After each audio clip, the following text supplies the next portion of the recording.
At 0942 on March 18, 1945, on a cold runway at Oranienburg Airfield north of Berlin, a young test pilot stands beside an aircraft that barely looks like an aircraft. He is in his late 20s, wearing a Luftwaffe flight suit stained with oil and chalk dust. He keeps his eyes on the sky because Allied fighters can appear without warning.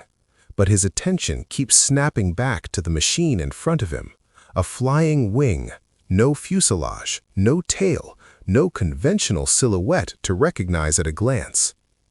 The aircraft is the Horten Ho 229, a jet-powered wing designed by two brothers, Reimar and Walter Horten, built in a Germany that is running out of fuel, out of time, and out of airfields that aren't cratered.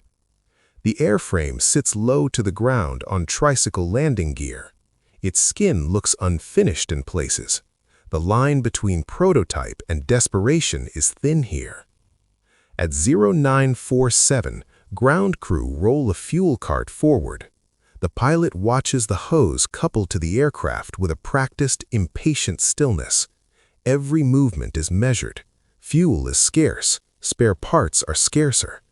The war has turned the Luftwaffe into a force that can barely keep its pilots alive, let alone train them. Yet on this strip of concrete, an idea is being tested that could have changed how air war is fought. The Horten brothers did not start as factorymen. They started as glider builders. In the 1930s, they chase efficiency the way other men chase speed. A wing, to them, is not just a lifting surface, it is the aircraft. The tail, the fuselage, the drag, everything that does not directly create lift is a compromise. At 0947, the pilot climbs the ladder and drops into the cockpit. The canopy closes with a hard sound. The instrument panel is compact. This is not a comfortable machine. It is a weapon in progress. He runs his checklist with the economy of a man who knows the front line is not far away. The Ho 229 is powered by two Junkers UMO 004 turbojets, the same family of engines used in the Messerschmitt ME 262. On paper, it offers speed that piston fighters can't match. In practice, the UMO 004 is fragile. Its metallurgy is compromised by shortages. Its service life is short. The engine is a gamble every time it spools up. At 0907, the starters engage. The turbines begin to whine. The sound rises and tightens into a scream that echoes off the hangars. The ground crew step back, eyes narrowed, hands ready to signal a shutdown if anything coughs or flames. This late in the war, engine fires are not rare. A simple failure can mean a dead pilot and a wrecked prototype that can't be replaced. At 0911, the Horten Ho 229 begins to taxi. The aircraft moves like a predatory shape sliding across the ground, the wingtips stretching outward, the center section thick enough to house cockpit, fuel, and systems. There is a reason the design looks wrong to anyone raised on conventional fighters. The aircraft is an argument made in aluminum, wood, and glue. By 0914, it reaches the runway threshold. The pilot holds the brakes. He advances the throttles. The jet response is slow, lagging behind his hand. The engines spool, vibrations running through the airframe. The wing trembles. The pilot's hands tightened around the controls. At 0915, he releases the brakes. The Ho 229 accelerates, fast, low, and steady. The pilot keeps it straight with small corrections, the kind that look effortless from the ground and feel like wrestling inside the cockpit. The runway is pocked from nearby bombing. The surface is uneven. A conventional aircraft with a long fuselage and tail might absorb some of the instability differently. This wing carries everything in a compact planform. Every bump transmits directly into the pilot's body. At 0916, the aircraft lifts off. The wheels leave the ground with a clean break. The wing rises, then steadies. It is airborne. This is what the Hortens have pursued for years, a flying wing that trades traditional stability for efficiency and performance. A tailless aircraft can reduce drag because it removes the tail surfaces and minimizes interference between fuselage and wings. Less drag means higher speed for the same thrust or longer range with the same fuel. And range is not an academic concept for Germany in 1945. It is survival. Allied bombers strike deeper every week. Fuel depots are targeted. Rail lines are shattered. The Luftwaffe needs interceptors that can climb and fight quickly, and it needs strike aircraft that can reach targets without being cut to pieces. At 0926, the pilot banks left.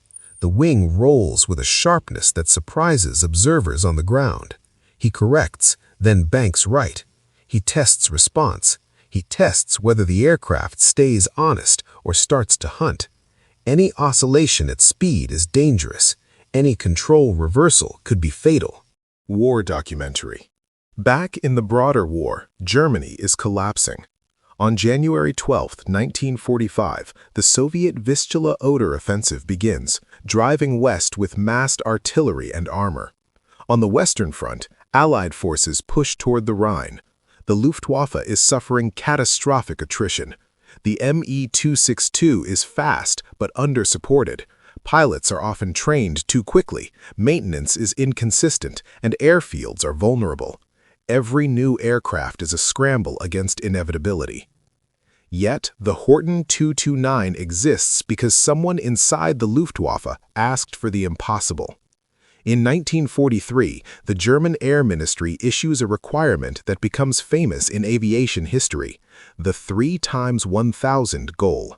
1,000 kilograms of bombs, 1,000 kilometers of range, 1,000 kilometers per hour speed. The point is to create an aircraft that can strike at distance and outrun interception.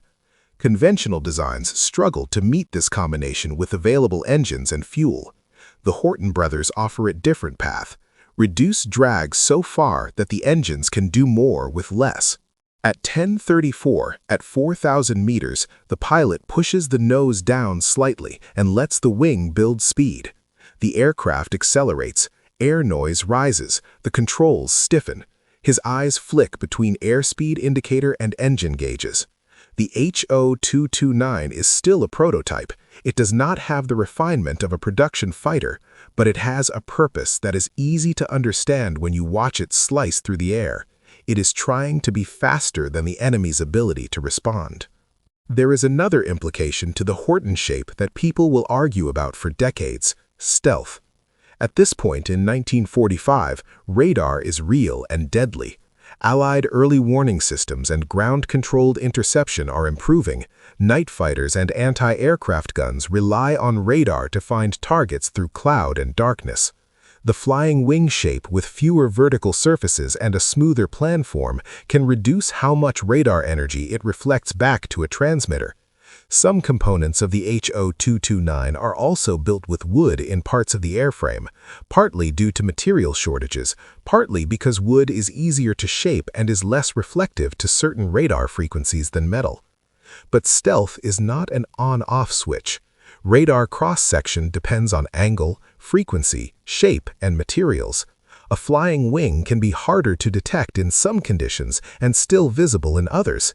In 1945, no one is building the HO-229 with the modern science of signature management. They are building it because the shape is fast and efficient.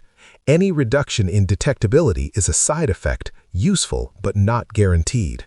At 10:31, the pilot initiates a gentle climb and then levels out again. He is not here to dogfight. He is here to see if the aircraft can be flown reliably. The difference matters. A weapon can be revolutionary and still useless if it cannot be produced, maintained, and operated under combat conditions. Germany's wonder weapons are a catalog of this problem, brilliant engineering colliding with strategic collapse. At 10:48, he begins a return toward the field. Fuel margins are tight. He reduces throttle and watches the engines cool slightly. The HO-229 descends, the airframe steady, the wing gliding smoothly as if it belongs in the sky more naturally than the planes built around it. At 10:56, Oranienburg comes back into view. The runway is still there, for now. The pilot lines up, lowers gear, and brings the aircraft down with controlled caution. The landing is the moment where prototypes die. The last meters are unforgiving. At 10:58, the wheels touch, the wing settles, the aircraft rolls out, stable, intact. On the ground, engineers exhale. They do not celebrate, not in 1945, not when the next air raid could erase the entire program in minutes. But the fact remains, a flying wing jet has flown, it has landed, it has proven that the impossible idea is not fantasy. And yet, at 11:07, as the pilot climbs out and ground crew move in, the reality closes in again. The Reich is shrinking by the hour. Factories are relocating or being destroyed. Fuel deliveries are interrupted. The Luftwaffe is fighting a losing battle on the air and on the ground. Even if the HO-229 works, it must still be built at scale, under bombardment, with engines that fail early, with pilots who are running out. This is the hinge point of the story. A machine that could have changed interception, strike tactics, and detection, arriving at the exact moment when Germany can no longer afford to introduce it. And the men behind it, the Horten brothers, are about to learn what happens when an engineer's solution collides with the end of a war. War documentary. At 12:18 on March 18, 1945, inside a drafty workshop near the airfield, Reimar Horten bends over a table crowded with drawings. He is in his early 30s. He has no rank that matters here. His authority comes from the fact that the wing has flown and the Reich is desperate. His brother Walter stands nearby, older, more formal, carrying himself like a man who has spent years navigating the Luftwaffe bureaucracy. Their roles overlap, but not completely. Reimar is the designer. Walter is the organizer, the officer who translates an engineer's vision into something a procurement office can stamp and fund. At 12:23, a messenger arrives with a paper file, thin by wartime standards, but heavy with implication. It is another directive: expedite, improve, prepare for series production. There is always a final push in failing wars, the last insistence that a breakthrough can reverse the math of manpower and fuel. The HO-229 is not the first Horten wing. It is the first one that matters at this scale. On July 22, 1940, when the war still looks like a German advance and not a German retreat, the brothers are already building gliders with wing-only layouts. Their early aircraft, designated Horten numbers, are proofs of concept: efficient, clean, difficult. They learn stability the hard way. They learn that a wing without a tail cannot be treated like a conventional fighter. It must be shaped to self-correct in pitch. It must be balanced in yaw without a vertical fin. Every compromise is visible in performance. By 1943, those lessons become strategic. The 3x1000 requirement lands like an artillery salvo across design bureaus. The Luftwaffe wants an aircraft that can carry 1,000 kilograms of bombs, fly 1,000 kilometers, and reach 1,000 kilometers per hour. It's not a request, it's a demand from a service that can see its future through Allied bomb tonnage. At 09:30 on August 17, 1943, during the period when American daylight bombing is escalating and German air defenses are being strained, German planners are already calculating ranges and intercept times. They're watching bombers hit Schweinfurt and Regensburg. They're watching fighters escort deeper into German airspace. The old rules are breaking. Speed and climb rate matter, but so do logistics. How long the aircraft stays operational, how quickly it can be repaired, how much fuel it consumes. Germany cannot win a manufacturing race against the United States. The only remaining path is asymmetric advantage, technology that forces the enemy to spend more for the same effect. The HO-229 concept promises exactly that. At 13:02 on March 18, 1945, Reimar taps the center section of his drawing. The thickened wing root is the aircraft's body. It houses the cockpit, the fuel, the landing gear wells, and the engines. The rest of the wing tapers outward, clean and thin. This plan form reduces drag. It also reduces structural complexity in some ways. No long fuselage to reinforce, no tail boom, fewer junctions to create turbulence. But the structure is not simple. A wing that carries everything is a wing under constant stress. The engine's thrust is mounted inside it. The fuel load is inside it. The pilot is inside it. The landing gear slams into it on every takeoff and landing. And late-war German industry is not working with the luxury of abundant aluminum, flawless welds, and steady supply chains. At 1317, Walter points to another line in the plan: materials.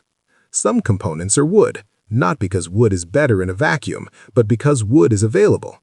Factories that used to stamp metal are damaged or repurposed. Skilled labor is missing. The program has to fit inside the industrial reality of 1945, not inside a brochure. By 1329, a discussion turns to engines. The Jumo 004 is the bottleneck. It is powerful enough to push a jet fighter past 800 kilometers an hour. It is also fragile. High-temperature alloys that would normally be used in turbine blades are in short supply. Engine life can be measured in tens of hours, sometimes less. For a frontline fighter, that might be acceptable if replacement engines are plentiful. They are not. This means every decision becomes tactical. An airframe can be fast and still fail if its engines cannot be sustained. It also means that the HO-229's greatest advantage, speed, depends on a component that is fundamentally compromised by the war's resource collapse. At 1405, an engineer from the manufacturing side lays down a production estimate. It has to be optimistic. Paper can still promise what factories cannot deliver. Outside, the distant thump of artillery, if not heard, is felt. The war is close enough to be physical. The Horten 229 program is also entangled in politics. German aviation development is not a clean pipeline. It's a crowded battlefield of competing priorities and personalities. The Me-262 is already consuming engines and attention. The RO-234 is the jet bomber in service, limited in numbers, valuable for reconnaissance and strike. Every program is fighting for the same scarce resources. At 1433, the Horten brothers' argument is direct. The wing can do more per unit of thrust. Less drag means the same engines yield higher speed or better range. That is the leverage they offer, a multiplier on compromised hardware. In a stable system, that would be enough. In 1945 Germany, stability is gone. At 1511, a staff officer arrives with another problem: airfield security. Allied fighter bombers roam. At low altitude, they strafe anything that moves: trucks, fuel bowsers, aircraft lined up on dispersal. The Luftwaffe's ability to protect its own prototypes is collapsing. Even test flights are a risk. The enemy doesn't need to shoot down the HO-229 in the air. It can destroy it on the ground with cannon fire. This forces an operational rhythm: fly when possible, hide when not, move components at night, work under camouflage nets, spread the program across locations so one raid can't wipe everything out. But dispersion creates its own friction. Parts are separated from tools, engineers from airframes, engines from test rigs. At 1602, Walter makes a decision that is more administrative than heroic, but just as decisive. Prioritize the next prototype's completion over refining the current one. In the last months of war, iteration becomes triage. The objective is not perfection. The objective is existence. As the day shifts, the narrative of the aircraft becomes inseparable from the narrative of Germany's collapse. On January 1st, 1945, during Operation Bodenplatte, the Luftwaffe launches a massive low-level strike against Allied airfields in the West. It is an attempt to claw back air superiority by destroying aircraft on the ground. The strike achieves tactical damage, but costs experienced pilots and aircraft Germany cannot replace. The effect is a self-inflicted wound. After Bodenplatte, the Luftwaffe's ability to protect, train, and sustain jet units is further weakened. The HO-229 is born into that aftermath, a technology sprint with no endurance. At 17:21 on March 18, 1945, the airframe that flew in the morning is rolled into concealment. Tarps go over the wing. Men move quickly, heads down, as if speed can compensate for vulnerability. The prototype is not just a machine, it's a symbol. If it survives, it becomes proof Germany still has options. If it dies, it becomes another line item in a list of what might have been. At 18:04, Reimar steps outside and looks toward the horizon. The air has a flat, metallic chill. There is no romance in his posture. His face is tired. He is not thinking in slogans. He is thinking in structural loads, control response, engine temperatures, and the distance to the nearest intact factory. This is the reality behind the phrase wonder weapon. The wonder is not that it exists. The wonder is that anyone can build it at all while the world collapses around them. At 2016, as darkness settles, work continues under minimal light. A wing spar is fitted, a panel is aligned, a bolt is torqued. The men are not trying to change the war in a dramatic moment. They're trying to keep a program alive, 1 hour at a time. And yet, the Horten 229 is not just a German story. It's about what happens to an innovation when it enters history at the worst possible time, late, fragile, and surrounded by forces bigger than engineering. Because in the coming weeks, the program will face a final test that has nothing to do with aerodynamics. It will face capture. At 0622 on February 18, 1945, weeks before the Oranienburg test activity reaches its frantic pace, the H-229 program takes a hit it cannot absorb. The powered prototype, designated V-2, goes down in a crash. The test pilot, Lieutenant Erwin Ziller, is killed. The loss is more than human, it is technical. A prototype is not just an airframe, it is all the data inside it, what the structure did under load, how the engines behaved in transient throttle changes, what the controls did near stall, what the aircraft did with asymmetric thrust. A crash destroys the evidence and multiplies the fear. By 09:10 that same day, officers who were already skeptical now have ammunition. Jets are dangerous, flying wings are risky, the war is too late for experiments. But the counter-argument arrives immediately because it has to. Germany is being outflown, outproduced, and outfueled. If the Luftwaffe is going to field something that changes the intercept equation, it cannot be a minor improvement, it has to be a leap. On March 12, 1945, the H-229 is pulled into the Jaeger-Not program, an emergency fighter program meant to accelerate production of aircraft that might still matter in the final months. The paper decision is decisive. It means priority, at least on forms. It also means pressure. Now the flying wing is no longer an interesting prototype. It is officially a weapon Germany is gambling on. At 0836 on April 7, 1945, the war reaches the workshop walls. The fighting front is collapsing into the German interior. Allied ground forces are pushing through Thuringia, cutting across roads and rail lines that were once safe behind the lines. Units are moving fast. They are not hunting experimental aircraft. They are hunting bridges, command posts, fuel, and the ability of Germany to keep resisting. At 0118 on April 10th, a convoy of trucks arrives at the facility where parts of the Horten program have been shifted. Crates are loaded in silence. There is no ceremony. Men move with the blunt efficiency of people who already know the ending. A wing section is too large to hide easily. A jet engine is too valuable to abandon easily. Paperwork is the most dangerous thing of all. It connects names to machines. At 1344, a foreman makes the kind of decision that defines the last weeks of a collapsing state: what to save, what to destroy, what to leave. Tools can be replaced. A nearly complete prototype cannot. But neither can time. By mid-April 1945, American forces reach Friedrichsroda or Friedrichsroda in Thuringia, where multiple Horten prototypes are located, including the H-229 V3, the airframe closest to completion. It is found as a captured prize rather than a deployed weapon, taken intact enough to ship for evaluation. The Smithsonian's collection record notes that U.S. forces under Patton's Third Army found the H-229 prototypes there in April 1945. At 0705 on the morning of the discovery, a U.S. soldier steps into a hangar and stops. In front of him is a shape that does not match the war he has been fighting. He has seen P-47s and P-51s in Allied markings. He has seen wrecked German fighters. He has seen the Me-262's sleek fuselage and twin nacelles. This is different.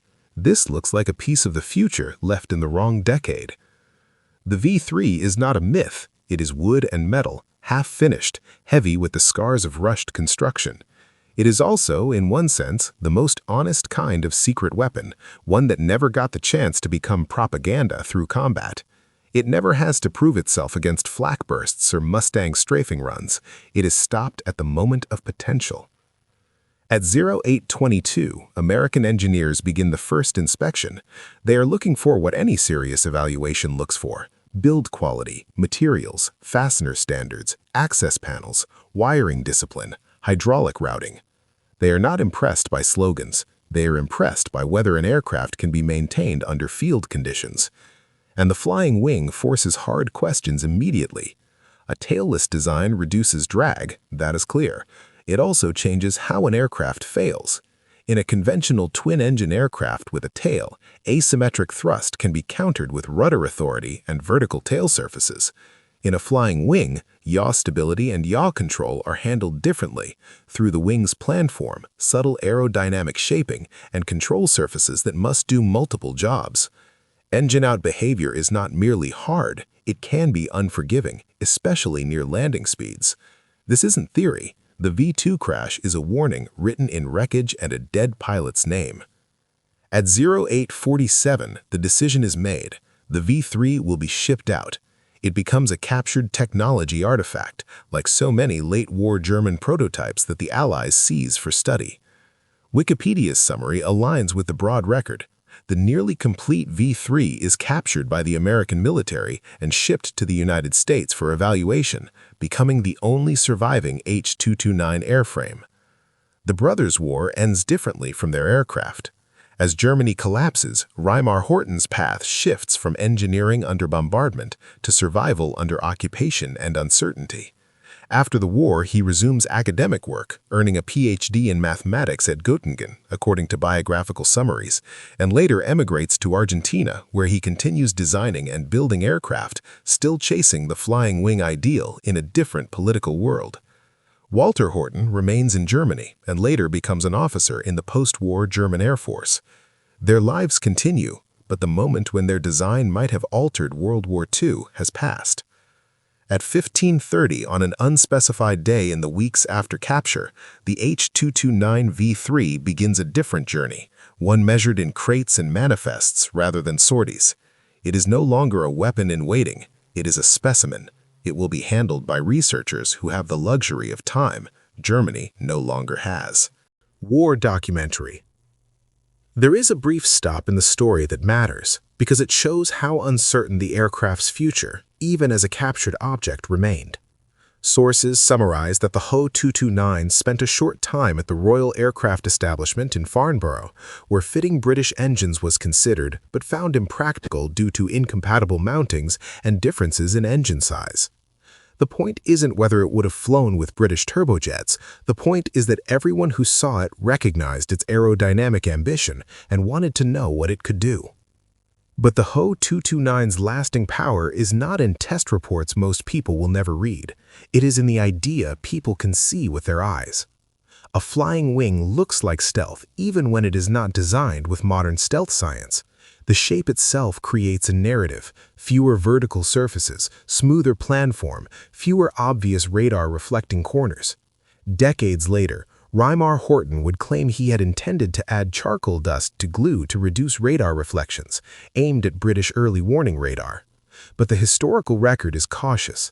Accounts note that documentation supporting that plan has not been found, and that the V-3 prototype did not incorporate such a treatment. This matters because it separates what the aircraft was from what people wanted to be. At 9:12 on May 1, 1945, 8 days after Hitler's death, Germany's war is in its final hours. The Ho-229 is already gone from the battlefield.